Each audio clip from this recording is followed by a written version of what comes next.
ओम शांति। आज है 13 फरवरी 2021 की साकार मुरली। पहले सुनते हैं मुरली की मुख्य पॉइंट्स। आज बाबा ने कहा, यह ज्ञान तुम बच्चों की बुद्धि के लिए खुराक है, जिसे ज्ञान अमृत भी कहते हैं। इससे तुम्हारी बुद्धि पलट जाती है और तुम पारस बुद्धि बन जाते हो। इस कलयुग में सबकी तकदीर सोई हुई है। सोई हुई तकदीर को जगाने वाला और श्रीमत देने वाला अर्थात तदबीर बनाने वाला एक बाप ही है। फिर कहा, जब तुम पावन बनते हो तो तकदीर जग जाती है। सतयुग में सबकी तकदीर जगी हुई है। यहाँ कोई शरीर छोड़ता है तो ज्ञान न होने के कारण मनुष्य कितना रोते हैं। कह देते ईश्वर ही दुख सुख देता है। बाबा ने समझाया, रोने की तो कोई दरकार ही नहीं। आत्मा को अपने हिसाब किताब अनुसार जाए दूसरा पार्ट बजाना है। तुम्हें तो अब नष्टो मोहा होना है। बुद्धि में रहे, हमारा तो एक ही बेहद का बाप है, दूसरा न कोई। बच्चों की अवस्था ऐसी होनी चाहिए। तुम किसी भी देहधारी को मत देखो। तुम्हारे सम्मुख स्वयं शिव बाबा बैठे हैं। वही आकर पतित से पावन बनने का रास्ता बताते हैं। और लास्ट में बाबा ने कहा, वह सन्यासी लोग तो घर बार छोड़ चले जाते हैं, लेकिन तुम स्त्री पुरुष यहाँ घर में इकट्ठे रहते प्रतिज्ञा करते हो, हम पवित्र रहेंगे।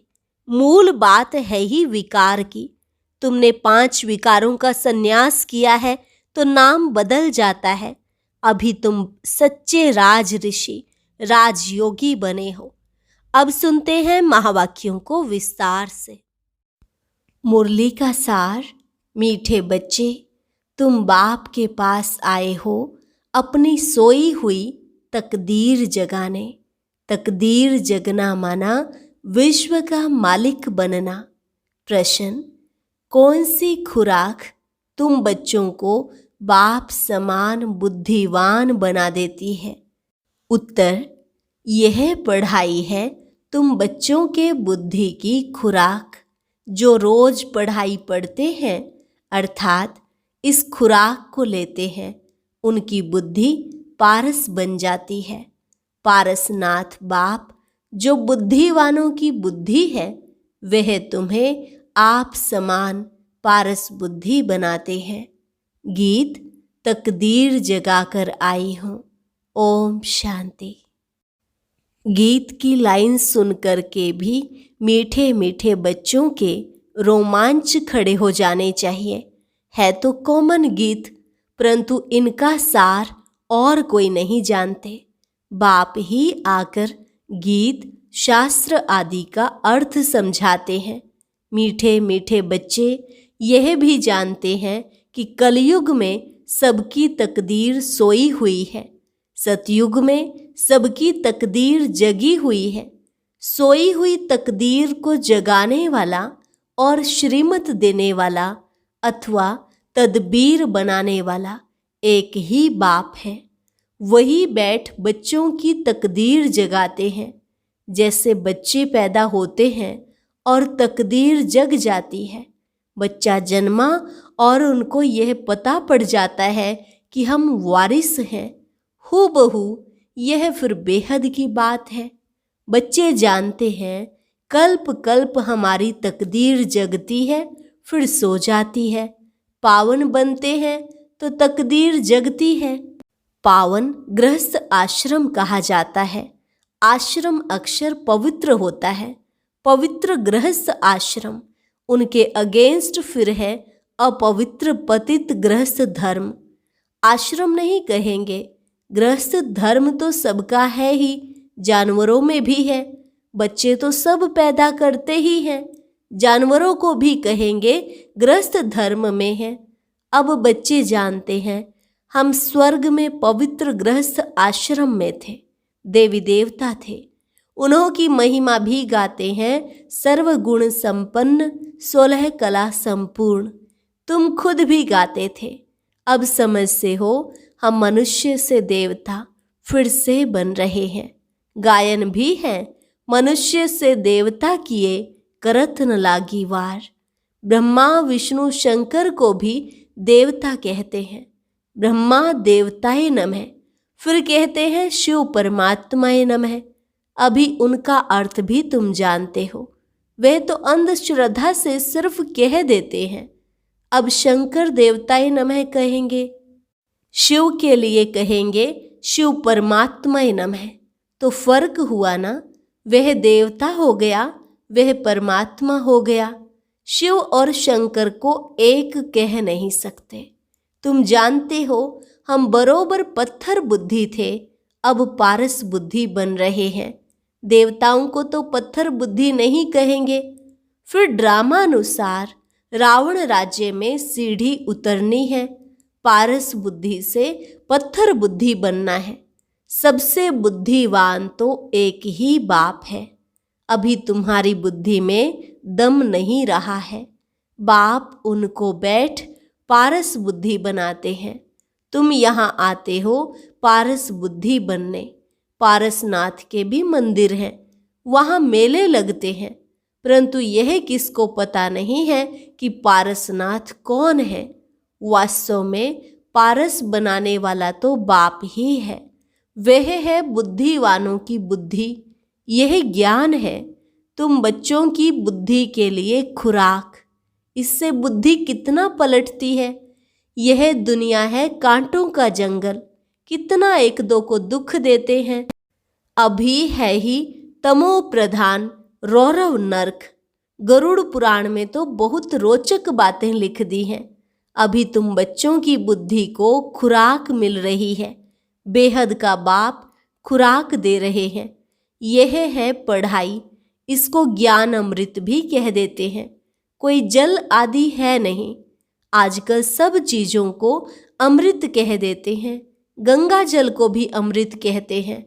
देवताओं के पैर धोकर पानी रखते हैं, उसको अमृत कह देते हैं। अब यह भी बुद्धि से समझने की बात है ना। यह अंचली अमृत है, वह पतित पावनी गंगा का जल अमृत है। अंचली जो देते हैं वह ऐसे नहीं कहते कि यह पतितों को पावन बनाने वाला है। गंगा जल के लिए कहते हैं पतित पावनी है। कहते भी हैं मनुष्य मरे तो गंगा जल मुख में हो। दिखाते हैं अर्जुन ने बाण मारा, फिर अमृत जल पिलाया। तुम बच्चों ने कोई बाण आदि नहीं चलाए हैं। एक गांव है जहां बाणों से लड़ते हैं।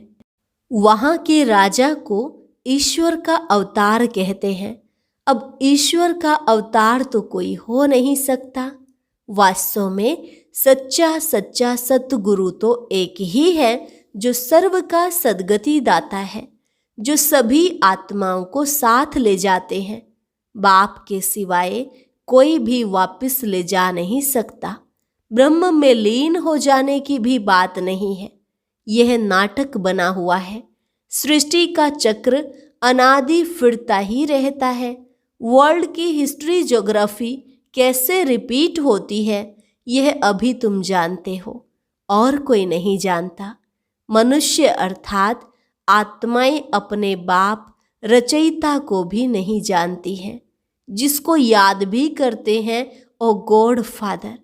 हद के बाप को कभी गॉड फादर नहीं कहेंगे। गॉड फादर अक्षर बहुत रिस्पेक्ट से कहते हैं। उनके लिए ही गाते हैं पतित पावन दुख हरता सुख करता है। एक तरफ कहते हैं वह दुख हरता सुख करता है, और जब कोई दुख होता है, वह बच्चा आदि मर जाता है, तो कह देते ईश्वर ही दुख सुख देता है। ईश्वर ने हमारा बच्चा ले लिया, यह क्या किया। अब महिमा एक गाते हैं और फिर कुछ होता है तो ईश्वर को गालियां देते हैं। कहते भी हैं ईश्वर ने बच्चा दिया है, फिर अगर उसने वापस ले लिया तो तुम रोते क्यों हो। ईश्वर के पास गया ना। सतयुग में कभी कोई रोते नहीं। बाप समझाते हैं रोने की तो कोई दरकार नहीं। आत्मा को अपने हिसाब किताब अनुसार जाए दूसरा पार्ट बजाना है। ज्ञान न होने कारण मनुष्य कितना रोते हैं, जैसे पागल हो जाते हैं। यहाँ तो बाप समझाते हैं, अम्मा मरे तो भी हलवा खाना, नष्टो मोहा होना है। हमारा तो एक ही बेहद का बाप है, दूसरा न कोई। ऐसी अवस्था बच्चों की होनी चाहिए। मोहजीत राजा की कथा भी सुनी है ना? यह है सब दंत कथाएं।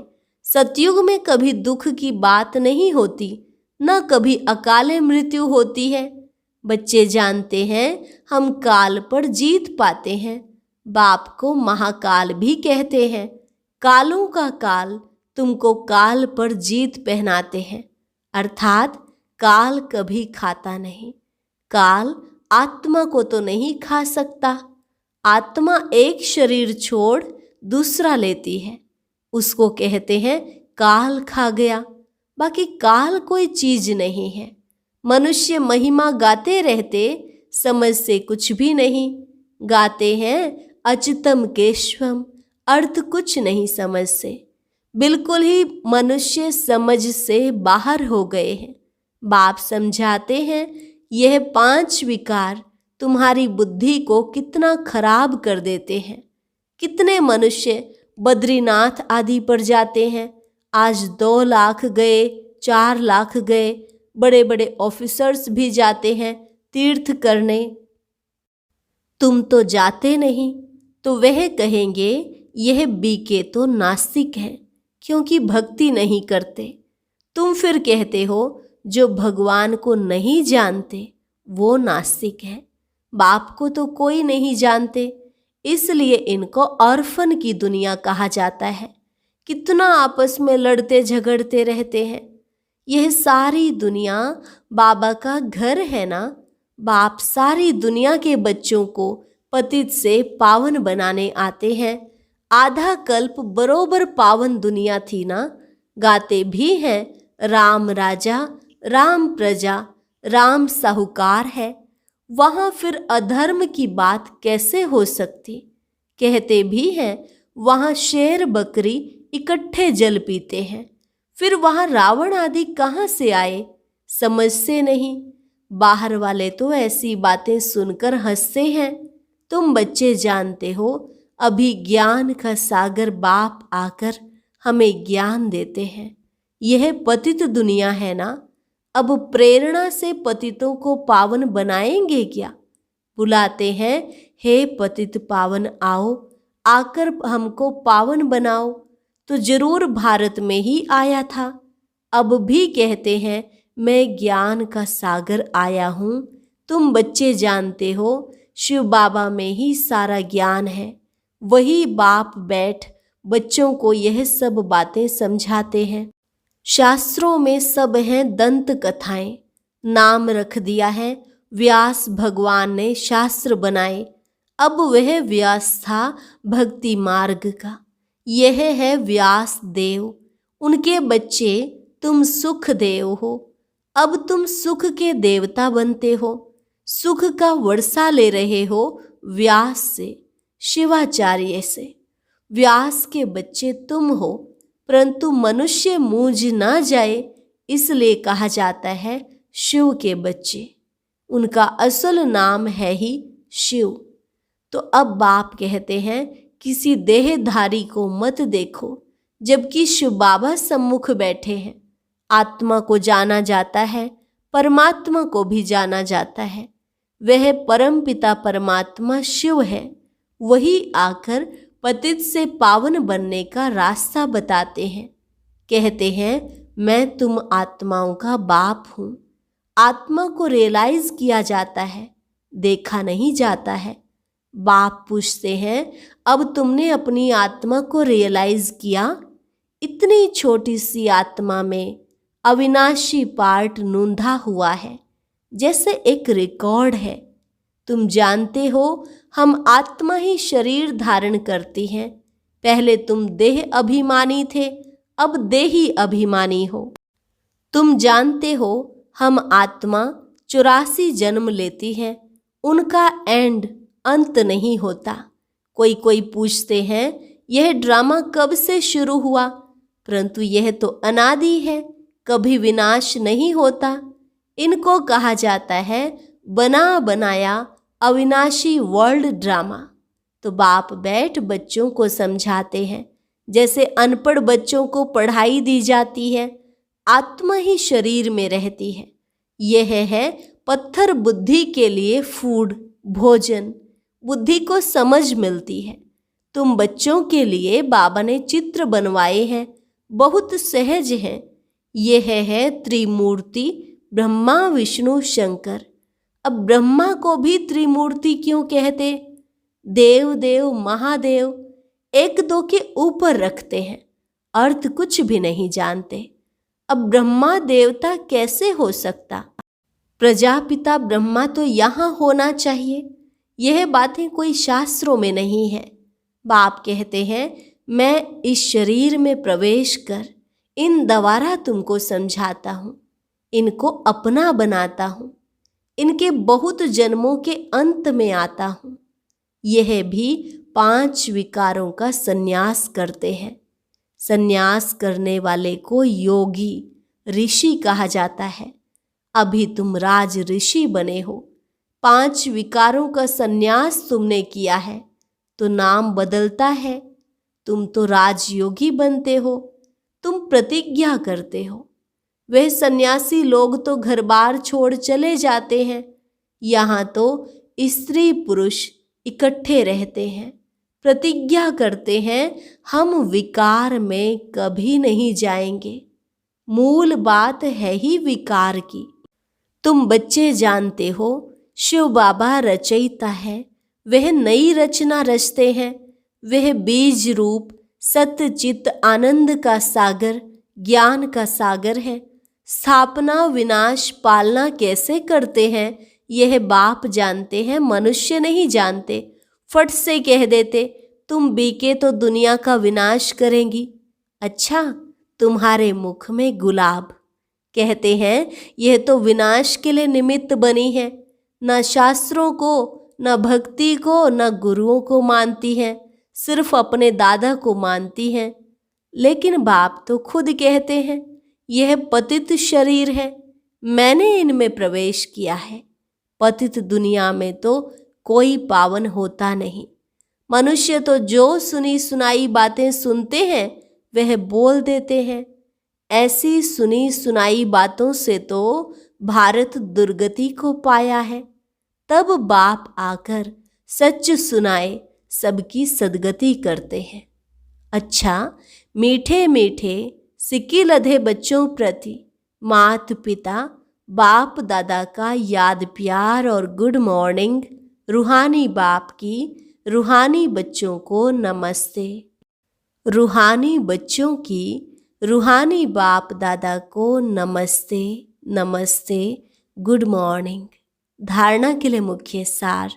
पहली पॉइंट, बाप से सुख का वर्षा लेकर सुख का देवता बनना है, सबको सुख देना है। राज ऋषि बनने के लिए सर्व विकारों का संन्यास करना है। पढ़ाई ही सच्ची खुराक है। सदगति के लिए सुनी सुनाई बातों को छोड़ श्रीमत पर चलना है। एक बाप से ही सुनना है, मोहजीत बनना है। वरदान, सदा स्वमान में स्थित रहे, निर्माण स्थिति द्वारा सर्व को सम्मान देने वाले माननीय पूजनीय भव। सदा स्वमान में स्थित रहे, निर्माण स्थिति द्वारा सर्व को सम्मान देने वाले माननीय पूजनीय भव। जो बाप की महिमा है वही आपका स्वमान है। स्वमान में स्थित रहो तो निर्माण बन जाएंगे। फिर सर्व द्वारा स्वतः ही मान मिलता रहेगा। मान मांगने से नहीं मिलता, लेकिन सम्मान देने से, स्वमान में स्थित होने से, मान का त्याग करने से सर्व के माननीय व पूजनीय बनने का भाग्य प्राप्त हो जाता है। क्योंकि सम्मान देना देना नहीं, लेना है। स्लोगन, जाननहार के साथ करनहार बन, असमर्थ आत्माओं को अनुभूति का प्रसाद बांटते चलो। जाननहार के साथ करनहार बन असमर्थ आत्माओं को अनुभूति का प्रसाद बांटते चलो। अच्छा। ओम शांति। आज 1972 की सभी अव्यक्त मुरलियों से मुख्य 21 पॉइंट्स निकालकर एक वीडियो तैयार की गई है, जरूर सुने।